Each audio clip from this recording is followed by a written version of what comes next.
మదురైలోని మీనాక్షి సుందరేశ్వర ఆలయం ప్రతి కళాప్రేమికుడు చూడదగిన ప్రదేశం. ఈ నిర్మాణ కళాఖండం ద్రావిడ నిర్మాణ శైలికి అత్యుత్తమ ఉదాహరణ. తామర పువ్వు ఆకారంలో ఉన్న మదురై నగరం ఆలయాన్ని చుట్టుముట్టింది. ఈ దేవాలయ నిర్మాత కులశేఖరర్ పాండ్యన్. మీనాక్షి దేవాలయంలో మరో అద్భుత లక్షణం రాతి శాసనాలు. ఈ రాతి శాసనాలు సుందరేశ్వరుడు మరియు మీనాక్షి అమ్మవారి గుడి గోడలపై చూడవచ్చు. అద్భుతమైన శిల్పాలు, మనల్ని మంత్రముగ్ధులను చేసే హస్తకళ ఈ ఆలయం సొంతం. సందర్శకులకు చిరస్మరణీయమైన మధుర మీనాక్షి అమ్మ టెంపుల్ విశేషాలను ఈరోజు తెలుసుకుందాం. పంచశక్తి పీఠములలో మధుర మీనాక్షి ఆలయ పీఠం ప్రముఖమైనది. మీనముల వంటి చక్కని విశాల నేత్రములతో ఒకే ఒక మరకత శిలతో అమ్మవారి విగ్రహం చెక్కబడినది. ఆకుపచ్చ నీలము కలగలిపిన మరకతమణి శరీర కాంతి ఆ తల్లి ప్రత్యేకత. మధురను పరిపాలించే ఆ పాండ్యరాజులంతా ఆ తల్లిని ఆడపడుచుగా, కులదేవతగా, జగజ్జననిగా ఆరాధిస్తారు.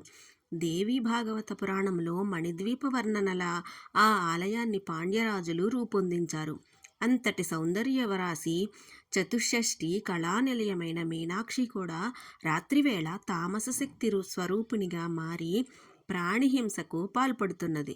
ఆమెను శాంతింపచేయడానికి యావత్ భారతంలోని మూలల నుండి వేద పండితులను, ఋత్విక్కులను పిలిపించి యజ్ఞాలు, యాగాలు, క్రతువులు, పూజలు, జపహోమాలు అన్నీ చేయించారు. వారు పూజలు చేస్తుండగా వారిని కబళించి వేసింది మీనాక్షి. పాండ్యరాజు నిస్సహాయంగా ఉండిపోయి తమ రాచరికపు కర్తవ్యంగా రాత్రివేళ నగరంలో నరసంచారం లేకుండా నిషేధాజ్ఞలు విధించారు. సంధ్యా సమయానికల్లా ప్రజలంతా తమ తమ పనులన్నీ పూర్తి చేసుకుని రాత్రి ప్రారంభం కాగానే ఎవరి గృహాల్లో వారు బందీలుగా మారిపోయారు. ఆపద వచ్చినా, అపాయం వచ్చినా వారికిక బయటకు వచ్చే వీలు లేదు. వచ్చారో నగర సంచారానికి బయలుదేరిన అమ్మవారి కోపాగ్నికి ఆహుతైపోవలసిందే. క్షేత్రపాలకుడు, మీనాక్షి హృదయేశ్వరుడు అయిన సుందరేశ్వరుడు కూడా ఈ జరుగుతున్నదంతా సాక్షిభూతునిలా చూస్తూ ఉండిపోయాడు. తన దేవేరి తామస ప్రవృత్తిని మాన్పించటానికి తన అంశతో ఒక అవతార పురుషుడు జన్మించాలి. మౌనం వహించి తీరాల్సిందే తప్ప మరేమీ చేయటానికి లేదని నిర్ణయించుకున్నాడా భోళాశంకరుడు. తన శరీరంలోని అర్ధభాగమైన ఈశ్వరుని అవమానపరిస్తే తనను తాను అవమానపరచుకోవడమే అవుతుంది. బాహ్యలోకానికి ఆమెను చులకన చేసినట్లవుతుంది. ఎలా? కాలము విచిత్రమైనది. ఏ సమయంలో ఏ ప్రాణికి ఏ శిక్ష, ఏ పరీక్ష, ఏ దీక్ష, ఏ సమీక్ష ప్రసాదించాలో ఒక్క మహాకాలుడికే తెలుసు. ఎవరి వంతుకు ఏది వస్తే అది వారు మంచి అయినా, చెడైనా, జయమైనా, పరాజయమైనా అనుభవించి తీరాల్సిందే. ఆదిశంకరాచార్యులు మధురలో అడుగుపెట్టే నాటికి పరిస్థితి పై విధంగా ఉంది. పాండ్యరాజు ఆదిశంకరులను అత్యంత భక్తి శ్రద్ధలతో స్వాగతం పలికి తన అంతఃపురంలో సకల సేవలు చేశాడు. అద్భుత తేజస్సుతో వెలిగిపోతున్న యువ బ్రహ్మచారి అయిన ఆదిశంకరాచార్యులు, నేను మధుర మీనాక్షి ఆలయంలో ఈ రాత్రికి ధ్యానం చేసుకుంటాను అని చెప్పాడు. ఆ మాటలను విన్న పాండ్యరాజు పాదాల కింద భూకంపం వచ్చినంతగా కంపించిపోయాడు. వద్దు స్వామి, మేము చేసుకున్న ఏ పాపమో, ఏ శాప ఫలితమో చల్లని తల్లి, కరుణారస సౌందర్యలహరి అయిన మా మీనాక్షి తల్లి రాత్రి సమయంలో తామస శక్తిగా మారి కంటికి కనిపించిన ప్రాణినల్లా బలి తీసుకుంటున్నది. అందుచేత అంతఃపురంలోనే మీ ధ్యానానికి ఏ భంగము రాని విధంగా సకల ఏర్పాట్లు చేయిస్తాను. మీరు ఆలయంలో రాత్రివేళ అడుగు పెట్టవద్దు. అసలు అంతఃపురం నుండి బయటకు ఎవరూ వెళ్లరు. పొరపాటుగా బయటికి వస్తే వారు మర్నాటికి లేనట్టే లెక్క అని వివరించి పాండ్యరాజు వేడుకొన్నాడు. ఆదిశంకరాచార్యులు పాండ్యరాజును శతవిధాల సమాధానపరిచాడు. సన్యాసులకు గృహస్థుల భిక్ష స్వీకరించే వరకే ఉండాలి, కానీ తరువాత వారు గృహస్థుల గృహాలలో ఉండరాదు. మేము ఆలయంలోనే ఉంటాము. జగన్మాత అయిన మీనాక్షి అమ్మవారిని మనసారా ధ్యానం చేసుకుంటే తప్ప నాకు సంతృప్తి కలగదు. మీరు అడ్డు చెప్పవద్దు అన్నాడు. పాండ్యరాజు హతాశుడైనాడు. దైవీ తేజస్సుతో వెలిగిపోతున్న ఈ యువ బ్రహ్మచారినిక చూడనేమో అని పాండ్యరాజు ఆవేదన చెందాడు. ఆది శంకరాచార్యను ఆలయంలోనికి తీసుకుని వెళ్ళి తిరిగి అంతఃపురానికి వెళ్ళాడు. పాండ్యరాజుకు ఆ రాత్రి నిద్రలేదు. ఈ యువ సన్యాసిని అమ్మవారు బలి తీసుకుంటుందేమో, ఆ పాపము తనను తరతరాలా పట్టి పీడిస్తుందేమో అని నిద్రరాక అటూ ఇటూ పచార్లు చేయసాగాడు. రాత్రి అయినది.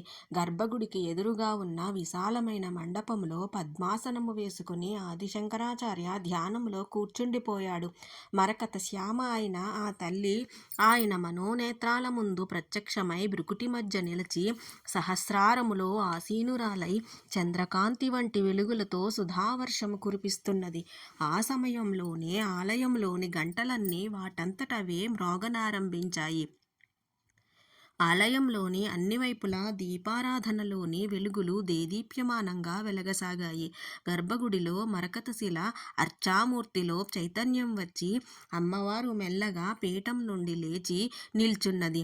పాదమంజీరాలు ఘల్లుమన్నాయి. సుందరేశ్వరుని వైపు తిరిగి వినమ్రంగా నమస్కరించింది. కర్ణతాటంకాలు ధగధగా మెరుస్తుండగా ఆమె ధరించి ఉన్న ఎర్రని రంగు పట్టుచీర, బంగారు జరీ అంచుల కుచ్చెళ్ళు నేలపై జీరాడుతూ పొడమి తల్లికి స్వాంతన చెబుతున్నట్లుగా కోటి వెన్నెలలు రాసిబోసినట్లున్న చిరునవ్వుతో ఆ తల్లి గర్భగుడి ద్వారము వద్దకు వచ్చి లిప్తకాలము ఆగినది. ఎదురుగా విశాలమైన మండపములో ధ్యాన సమాధిలో ఉన్న యువక యోగి ఆమె విశాల నయన దృష్టిపదంలోకి వచ్చాడు. ఎవరి ఇతడు? ఈ అద్భుత తేజస్సేమిటి? నుదుట విభూది రేఖలు, అందులో కుంకుమ బొట్టు, మెడలో రుద్రాక్షమాలలతో బాలశివునులా ఉన్న ఆ యోగిని చూస్తుంటే తనలో మాతృమమత పెళ్ళుబుక్కుతున్నదేమిటి? ఈ వేళప్పుడు ఆలయంలో ఉన్నాడేమిటి అని ఆశ్చర్యము కలిగినది. క్షణకాలమే ఇదంతా. గర్భగుడి గడప దాటిన ఆ తల్లిపై ఒకానొక ఛాయారూప తమస్సు ఆవరించుకుంది. ఆమెలో సాత్విక రూపం అంతరించి తామసిక రూపం ప్రాణం పోసుకుంటోంది. మరకత శ్యామ కాస్త కారుమబ్బు వర్ణంలోకి మారి భయంకరమైన దంష్ట్రాకరాళ వదనంతో, దిక్కులను సైతం మింగివేసే భయంకరమైన చూపులతో అడుగు ముందుకు వేస్తోంది మహాకాళీ స్వరూపంలా. ఇందాక తల్లి ఆకారం గర్భగుడిలో సాక్షాత్కరించిన సమయంలోనే ఆదిశంకరులు ధ్యాన సమాధి నుండి మేల్కొని మహాలావణ్య సేవధిని కళ్ళారా చూశాడు. ఆయన హృదయంలో స్తోత్రం కవిత్వం రూపంలో సురగంగలా ఉరకలు వేసింది. ఆమె తామస రూపంగా మారినప్పటికీ ఆయనకు ఆ తల్లి మనోజ్ఞ రూపంగానే కనిపిస్తుంది. కన్న తల్లి అందమైనదా కాదా అనుకోరు కదా, కన్న తల్లి కన్న తల్లే, అంతే. అప్రయత్నంగా ఆయన స్తోత్రం చేశాడు. అడుగు ముందుకు వేస్తూ ఆయనను కబళించాలని వస్తున్న ఆ తామసమూర్తికి ఆ స్తోత్రం అమృతపు జల్లులా చెవులకు సోకింది. దంష్ట్రాకరాళ వదనంలో రేఖామాత్రపు చిరునవ్వు ఉదయించింది. స్తుతిస్తున్న డింబకుని భక్తి పారవస్యానికి అచ్చెరువొందింది. అతని ఆత్మస్థైర్యానికి, తపశ్శక్తికి ఆశ్చర్యంగా చూచింది. నిజానికి ఈ సమయంలో తన వదనంలోకి శలభంలా వెళ్ళిపోవలసిన వాడు మృంగడానికి బుద్ధి పుట్ట లేదేమిటి?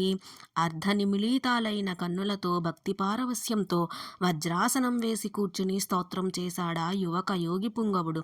భవానీ భుజంగ ప్రయాత స్తోత్రం. ఆ యువక యోగిలోంచి కవిత్వం గంగాజరిలా పొంగి పొరలి వస్తోంది. జగజ్జనని త్రుళ్ళిపడింది. తామస భావంతో నిండిపోయిన ఆమె హృదయంలో ఒకానొక సాత్విక తేజకిరణం తటిల్లతలా తటాలున మెరిసింది. ఆహా, తన శక్తిపీఠము ఎంత అద్భుతంగా చెప్పాడు ఈ యువకుడు. అవును, తాను త్రికోణ బిందు రూపిణి, శ్రీచక్రరాజ నిలయ, సహస్రారమనే మహాపద్మములో శివ శక్తి రూపిణిగా, పరాశక్తిగా ఉండే తన ఉనికిని ఎంత చిన్న శ్లోకంలో ఎంత చక్కగా వర్ణించి గుర్తు చేశాడు. మరి తనలో ఈ తామస భావాలేమిటి? తన సృష్టిని తానే కిరాతకంగా హింసించే ఈ భావనలేమిటి? ఆలోచనలో పడింది అమ్మవారు. ఆదిశంకరుల ముఖకమలం నుండి సురగంగలా వచ్చిన స్తోత్రం తరంగాలు తరంగాలుగా ఆమె కర్ణతాటంకాలను దాటి, కర్ణపుటాలను దాటి ఆమె ఆలోచనల్లో సుడులు తిరుగుతుంది. ఏమిటిది? ఇతడు వసిన్యాది వాగ్దేవతలకు మరో రూపమా? ఏమి పదలాలిత్యము, ఏమా కవిత్వము, ఏమా కంఠస్వరము, ఏమి భక్తి తత్పరత, ఏమి వర్ణన! శ్రీచక్రరాజములోని నవావరణాల్లోని దేవతాశక్తి బృందాలు, అణిమాది అష్టసిద్ధులు ఈ యువకయోగికి కరతలామలకము. ఎవరు నాయనా నీవు? నా దారికి అడ్డుగా కూర్చున్నావేమిటి?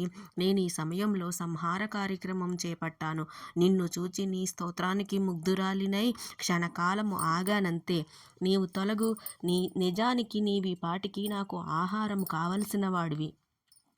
నీ వాక్కు నన్ను ఆకట్టుకున్నది అన్నది జగజ్జనని వాత్సల్యపూరిత సుధాదృక్కులతో ఆదిశంకరాచార్యును చూస్తూ. ఆదిశంకరులు సాష్టాంగదండ ప్రమాణం చేశాడు. అంబా శాంభవి చంద్రమౌళి రబలా కాత్యాయనీ సుందరి గంగాఝరిలా సాగిందా స్తోత్రం. తల్లి తల పంకించింది. నవవిద్రుమ బింబ శ్రీకన్యార్కిరి రనచద పగడము దొండపండు కలగలిపిన ఎర్రని రంగును స్ఫురణకు తెచ్చే ఆమె పెదవులపై వెన్నెలలాంటి నవ్వు వెల్లివిరిసి, శుద్ధ విద్యాం కురాకార ద్విజ పంక్తి త్వయోజ్వల అన్నట్లుగా ఆ తల్లి పలువరస ఆ నవ్వులో తళుక్కుమని మెరిసింది. కర్పూర వీటికామోద సమాకర్ష దిగ్ధంతర అన్నట్లుగా తాంబూల సేవనం వలన ఆ సువాసన దిగంతాలకు వ్యాపించింది. సరస్వతీదేవి వీణ అయిన కచ్చపి మధుర నాదాన్ని మించే సుస్వర సుమధుర నాదంతో జగన్మాత ఇలా అన్నది. నీ స్తోత్రాలకు నీ భక్తికి మెచ్చాను. నీవు నీ కవిత్వము చిరస్థాయి అయ్యేలా ఆశీర్వదిస్తున్నాను. నీ నుంచి వచ్చిన అమ్మవారి స్తోత్రాలు నిత్యము పారాయణము చేయగలిగిన వారు శ్రీచక్రార్చన చేసినంతటి ఫలము పొందుతారు. నీకు ఏ వరం కావాలో కోరుకో. ఆ వరమును ఇచ్చి నేను నా సంహార కార్యక్రమమును యథావిధిగా కొనసాగిస్తాను. నిన్ను సంహరించక అనుగ్రహించడమే నీకు ఇచ్చే పెద్ద వరముగా భావించు అన్నది కించిత్ అహం ప్రదర్శిస్తూ తామస భావ ప్రభావంతో ఉన్న అమ్మవారు. ఆదిశంకరులు క్షణము జాగు చేయలేదు. బాల్యములో తెలిసి తెలియని వయసులోనే నేను సన్యసించాను తల్లి. శంకరుడు నా నామధేయము. దేశాటనముతోనూ వేదాంతములకు భాష్యాలు రాయడంలోనూ ఇన్ని సంవత్సరములు గడిచిపోయాయి.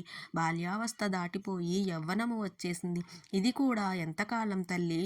కానీ నా హృదయంలో నా బాల్య కోరిక ఒకటి మిగిలిపోయినది. అది శల్యంలా నన్ను అప్పుడప్పుడు బాధిస్తూ ఉంటుంది అన్నాడు వినమ్రంగా ఆదిశంకరాచార్య. ముల్లోక జనని ముగ్ధ మనోహరంగా నవ్వినది. ఏ కోరికైనా తీర్చగల సమర్థురాలిని, నీ తల్లిని, జగజ్జనని నేనుండగా నీకేమి కొరత నాయనా? అడుగు. నీ కోరిక తీర్చి నేను నా సంహార కార్యక్రమమునకు వెళ్ళిపోతాను. ఇంకా ఆమెలో తామసిక వాసనాబలం తరగలేదు. పసితనపు అమాయకత్వపు వదలని ఆ యువకుని కోరికకు మందస్మిత ప్రభాపూర మజ్జాత్కేమే సమానస అన్నట్లుగా ఫక్కున నవ్వినది. సౌందర్యలహరికే సౌందర్యలహరిగా భావిస్తున్నదా నవ్వు. అమ్మా, నాతో పాచికలాడతావా అని పసిపిల్లాడు అడిగినట్లుగా అడిగాడు బాలశంకరుడు. తప్పక ఆడతాను నాయనా. నీ స్తోత్రముతో, నీ భక్తితో, నీ వినయముతో నీ పట్ల అపార మాతృవాత్సల్యము పెళ్ళుబుకేలా చేశావు. అద్భుతమైన మీనాక్షి సుందరేశ్వర అమ్మవారి యొక్క పురాణ కథనం తదుపరి వీడియోలో మిగిలిన కథను వివరిస్తాను. అంతవరకు సెలవు. Thank you for watching. Please subscribe my channel.